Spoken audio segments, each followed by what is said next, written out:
There's one story that didn't make it into the Shanghai video, which I really think is worth telling. And it's about when we were worried that we weren't going to be let out of Shanghai.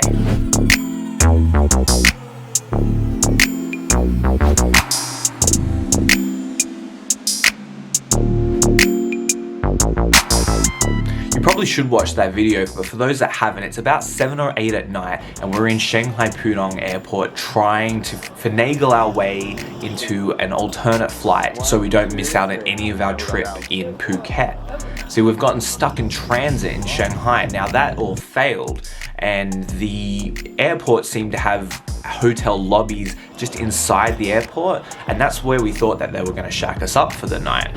Don't think it's there. Now, that's not really what happened. What they did was they wrangled the 3 of us plus these 4 others who were stuck into a bus which I could only describe was barely held together by its screws. It was... Now, it felt like we were on there for about half an hour, 40 minutes, but I looked it up on maps and it says about 12 minutes, so it was a rough ride. I think we're witnessing this van's last trip. Yeah. Before it's going to pick us up with something else. Brad gets motion sickness too. I don't know how he felt that night, but oh, he actually just texted me. He said, "Oh my god, yes, I felt so pale." Brad, stay awake. Stay awake. Your eyes look like fucking lead. Really? So when we finally got to the hotel, the battle wasn't exactly over. So for those who are uninitiated with traveling around China, whenever you go to a new hotel, they need to take a photocopy of your passport and then send it off to the government man. And that way you can file it away and know where you've been and use it against you later when they catch you doing whatever it is that they catch you doing. And that is what normally happened on our first leg of China when we went to Beijing and Xi'an. Whenever we went to a hotel, they just took a photocopy in front of us and gave it back to us. It all took 20 seconds, as photocopiers these days do. Whereas that's not really what happened here. They took all of our passports, the group that came in the bus, and went to a back room, and they were back there for a good, let's say 10 minutes to be conservative, maybe 15. And that shouldn't take that long to photocopy less than 10 passports. Yeah. So I was getting agitated, we were all quite tired, and meanwhile, there's this man, is just this guy lingering around. I'm like, who's this guy? He wasn't on the bus with us, and he was wearing what I can only describe as a very ostentatious tracksuit, orange, bright orange tracksuit, something you would probably see out of like an 80s action film. And he just kept trying to talk to us and bugging us, and I realized that he might have worked for the hotel. We didn't know, actually. The hotel didn't even seem to know him. And it turned out his name was Mr. Yin, and he was a taxi driver. This is me. Yes. Oh, okay. Hello. Thank you. Great. Mr. Yin. And he really wanted our business next day. He was giving us the hard sell, and it was about 9:45 at night after just a long, stressful, I guess, full day of trying to get to Phuket. We thought we were going to be in Phuket, and meanwhile Mr. Yin is bugging us in the middle of Shanghai. Not even the middle of Shanghai. We didn't even know where we were. Don't know how far away we are from Shanghai. Anyway, we'll come back to Mr. Yin. So we get our passports back, and we go to our room. Yeah, she told us, go to level 4, go in the elevator, we get to the lift, no level 4. This is why. This is why. Prepare for the next disappointment, boys. The next shit ass room. And actually, it wasn't too bad, it seems. That wasn't until I went to check. I opened the curtains because I was like, what's this view going to be like? Just tell me what you're expecting. Does everyone go there? Go where? What are you looking at? Oh, I think it's a storage room. Yeah, it's like there's no outside. That's not outside. No, it's not outside. Did you think that was outside? Yeah. No, it's a rooftop. It's a room. Is there a ceiling? Yeah. Yeah. This is like a Cold space almost. Oh my god, it's creepy. It's creepy. I can't even see where this ends.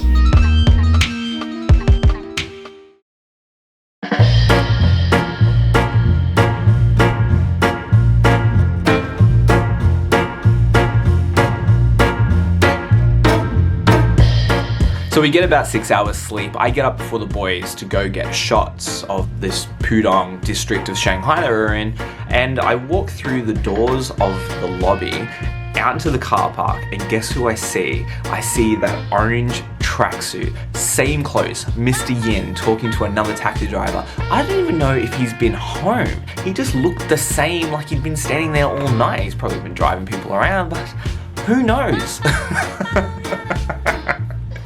I couldn't believe it. Mr. Yin. So I should probably preface this next part by just pointing out that if you haven't turned the news on in the last forever, you might not know that China is not the friendliest place to go to. I can't believe that we found ourselves back in China. We had really strict visa conditions. I work for a media company, Jean-Marc works for the tax office, so we both had to prove that we were going there as government employees or as journalists. Also, to add to that, I was almost deported from the UK a few years ago. If you want to hear that story, you should just click that link up in the corner there. So when I was getting shots, the boys came out and found me, and they told me that the desk is asking for our passports again. I was a little worried. They told us, and Jean-Marc, mind you, Jean-Marc and Brad had already given them their passports. They told us that they'd lost the photocopies. I was like, over my dead body. So I think Brad and Jean-Marc have gone back in and said he's not giving the passport over. And then they've told them, the front desk has told them, that I'm gonna have trouble getting out of China at the airport. They're gonna stop me. So they're gonna go, oh, Ryan Quinn, you didn't give your passport at the hotel in buttfuck nowhere. I was cocky that was never gonna happen. I doubted that they could be that organized, that they would know that I didn't give my passport over. And also, my whole defense was, I did give my passport over the previous night, and it was gone for 15 minutes, and that was already too long. I wasn't about to hand my passport over again, but it was a concern. It was in the backs of, I think, all of our minds. But we moved on. It was an hour? Okay. And we did by taking up Mr. Yin on his offer. He had this mad van that we took a nap in while he drove us for 35-40 minutes into the old city of Shanghai, in the center of Shanghai. You should check that video up here. It's the best way to spend 2 hours in Shanghai. We have 2.5 hours to spare. And we packed a lot into that day, but we still left a lot of time for us to get back, get packed, and get down to the airport shuttle to go back to the airport at the time that they told us. But the hotel of it all isn't quite over yet. Feels like they're not letting us in because they're in the fucking room. We can't get in. Not working. We're locked out. It's not working. Lock. No. I'll show you. Show. And we were a little concerned that they were salty about me not forfeiting my passport again. Oh, you can open up. Yeah. Yeah, I know. You can go to Yeah. Mexico. Yeah. Okay. Ah. Okay. Thank you. The card isn't working.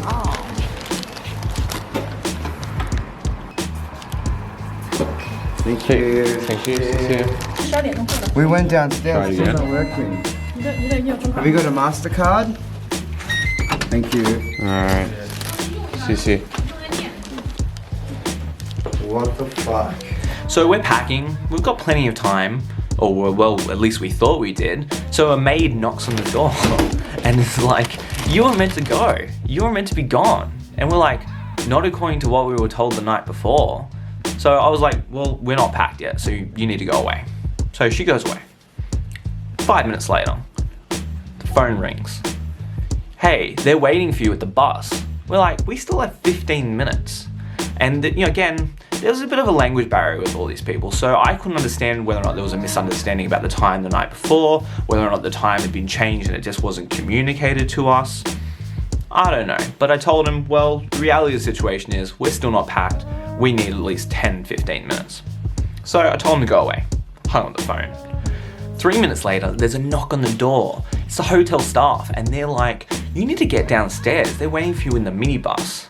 And I'm like getting real agitated. I still haven't packed. So I just start yelling. I'm like, get the fuck out. I've already told you twice. We needed time. You're still early. I don't understand. So I'm really honestly pushing the envelope on how much abuse they'll accept. And I don't really think that they accept much, to be honest. And I can see the boys starting to sweat it a little bit.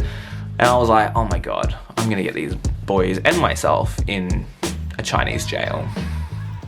But it wound up being okay. And we wound up getting out of the room a little bit. And because I was seeing red, I wound up leaving my camera behind, and Jean-Marc was like, hey, your camera. I had all this footage on it. So crazy. I never left it anywhere this whole trip, and just the Irish in me coming up.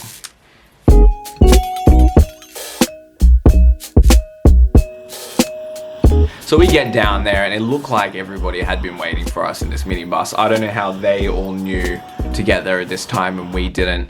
But the understanding we had the night before was that they were, because they weren't catching our flight, they weren't going to Phuket. They were catching another earlier flight. So they were getting on a minibus and we were getting on a separate minibus. That was our understanding. Oh yeah, and they never asked my passport. And then we got to the airport and they never asked my passport there. They didn't mention, hey, at the Vienna hotel, I noticed that you didn't give your passport the second time. I just didn't like being threatened, and I guess that's why I started yelling, was because I didn't like the thinly veiled threat of hey, what, like, I need your passport again. And what were they doing with our passports? Why did they need them again? And whatever nefarious shit they wanted to do with our passports, why couldn't they have done that the night before in that 15 minutes? You could do a lot with the passport in 15 minutes, I think. I don't know. I've never counterfeited a passport before. I think that somewhere in Shanghai, my passport is floating around. Like a carbon copy of my passport, and Jean-Marc's passport, and Brad's passport, and those fucking 4 others that we were with in the bus. There's a Chinese Ryan Quinn walking around, is what I'm saying. So then we make our flight to Phuket to live out the 2 of the 3 days that we were meant to be there. We only get about 3 hours sleep at the hotel before we have to go on a hike and a small island tour. But you can check all that out in the next video. Hit that subscribe button, maybe hit the bell so you know when it comes. It's a fun little vid. It'll be a nice little capstone to the this Asia series that's been taking me ages to get out. See you then. We are at Shanghai, in the middle of Shanghai. And the clock starts now. Well, me?